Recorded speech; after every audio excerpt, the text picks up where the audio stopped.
What's up, people? It's your man Urban Lover coming from your mama's basement, baby. And you know what the day is. The day is a beautiful day. The sun is shining. The birds are twerking. The women, well, the birds and the women twerking. Everybody's twerking. You know, even the men that smoke, they're twerking. Everybody's twerking, baby. We can't stop twerking. But anyway, the day is a beautiful day to sit back and relax and get to watch where our team falls in the lottery.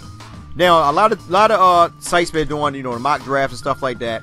I'm just going to focus on the top 5 teams, where I think they're going to land, and who I think they're going to pick. Remember, this is my opinion. There's no speculation, nothing like that.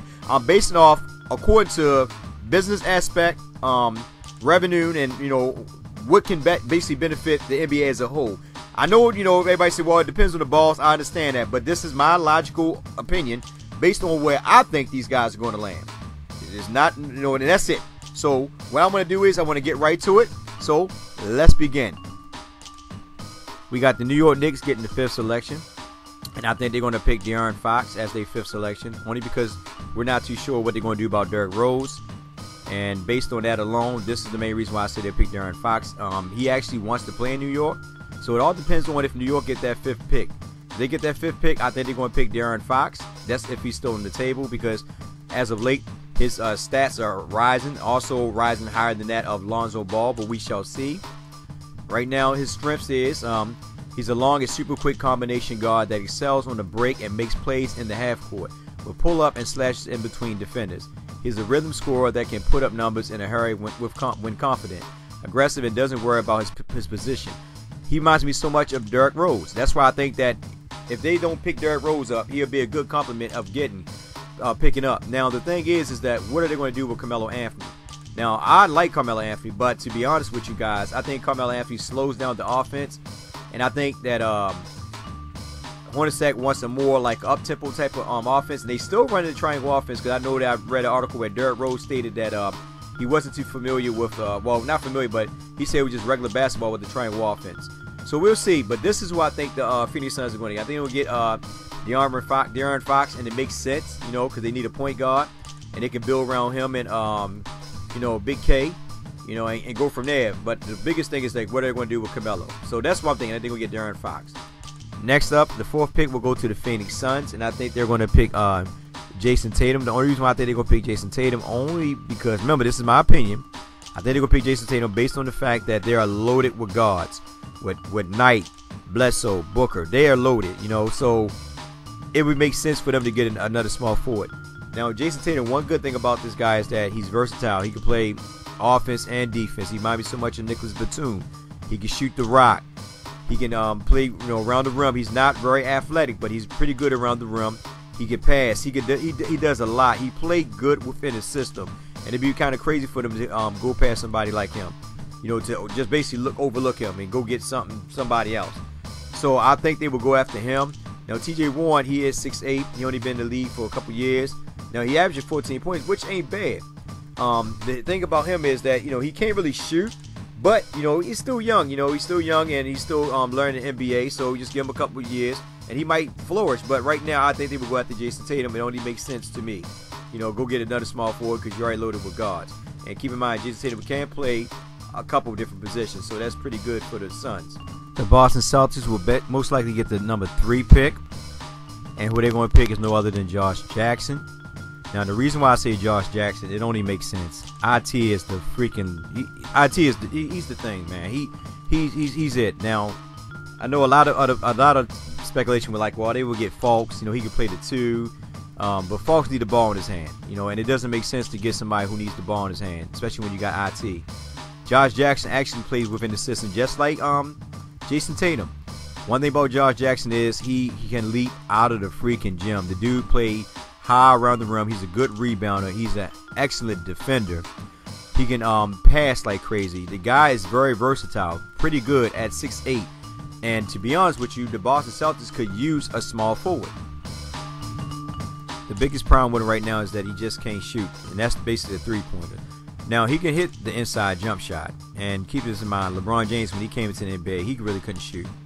DeRozan, he to this day doesn't take that many threes, but he's an excellent inside the 3-point arc shooter. So Jackson will be pretty good in the NBA to me. He'll fit right in with the Celtics. He played within the system.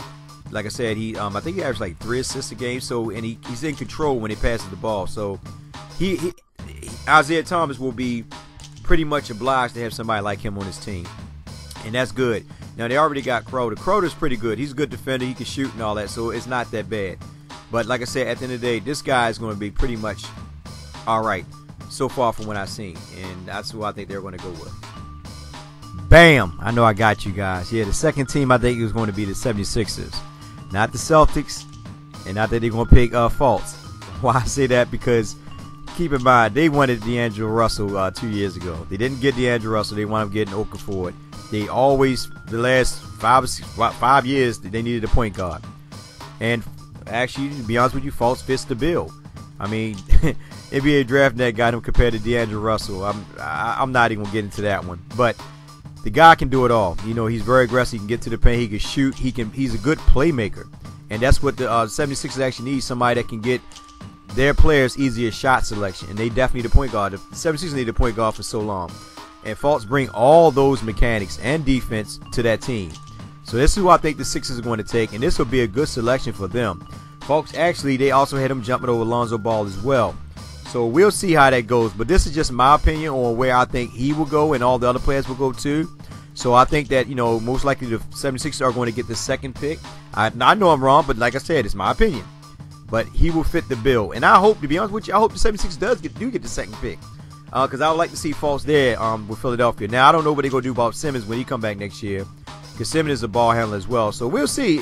There'll be a good team to watch next year, this coming season. It'll be very, very fun to watch. Very fun to watch. Young, rising team. And I think they'll be very fun to watch. And the number one pick, you know it, the Lakers. Listen, I know a lot of people want to say, before I even say Lonzo Ball, a lot of people want to say, well, why the Lakers? Well, first of all, I'm a Lakers fan. Number two, and like I said, it's my opinion, and I think the Lakers are going to get the number one draft pick. The reason why I said it just makes sense to me that they're going to get the number one draft pick. Right now, Magic Johnson is the Vice President of Basketball Operations. He's loved by the organization. He's loved by the NBA itself. You know, he's a face for the NBA and he's a face for the Lakers. And it just makes sense for them to make sure that he gets somebody almost similar of his play style. That's why I think that the Lakers will get Lonzo Ball. Now, the Lakers could actually get whoever they choose to. But I think they'll get Lonzo Ball only because at the end of the day, he's one of them old-fashioned type of point guards that is unselfish and will get other players involved. Now, a lot of people, you know, they would try to criticize about his game against De'Aaron Fox when De'Aaron Fox dropped, 39 points on him? But that's happened to the best of us. I mean, let's be real. I mean, Chris Paul is the best point guard in the league defensive-wise, and freaking Steph Curry and them still dropped 25, 30 points on him. So what's the difference? So we just can't look at one game and say, oh, he had a bad game, because any given night it can happen. That's for anybody. We human. But I think the Lakers are going to take Lonzo Ball. It makes sense because the Lakers looked terrible on the off, not as in scoring wise, but like I said before, the biggest problem with the Lakers is that it was, when it came to like scoring, everything was contested. From the pick and rolls, from the screens, everything was contested. The Lakers didn't really get an opportunity to really get easy layups, easy dunks, and stuff like that. I'm not saying D'Angelo Russell is not a bad point guard, but I'd rather see D'Angelo Russell play the two. It makes sense because then he can feed off Alonzo and he can put all the people that continue to say that he's a bust to rest. Because now there's less pressure on him. All Alonzo Ball got to do is go up and find him for open shots. You already know he can shoot. It's just that now you got somebody that can actually get all these guys open. Julius Randle, put it like this. If you ever watch Steve Nash, and you see how he ran this offense. If you watch James Harden this year and you see how James Harden run that offense, he makes other players around him better. That's the whole thing in a nutshell. When you're a good passer and an unselfish player, you make everybody else around you better. Simple put.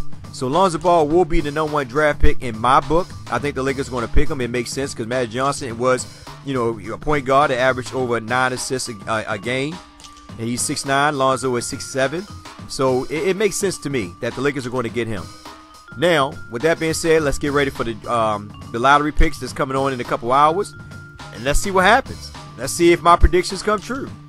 You guys get in the comment section. Tell me what you think about my picks. I like to see what you guys are going to say. Let's try to make this quick because the draft is the lottery pick is about to come up. And I don't want you guys to miss it. So with that being said, it's your man Urban Lover. Like, share, and subscribe. Get in the comment section. Tell me what you think. You guys have a blessed day. And most of all, be safe out there. Let's go Lakers, baby.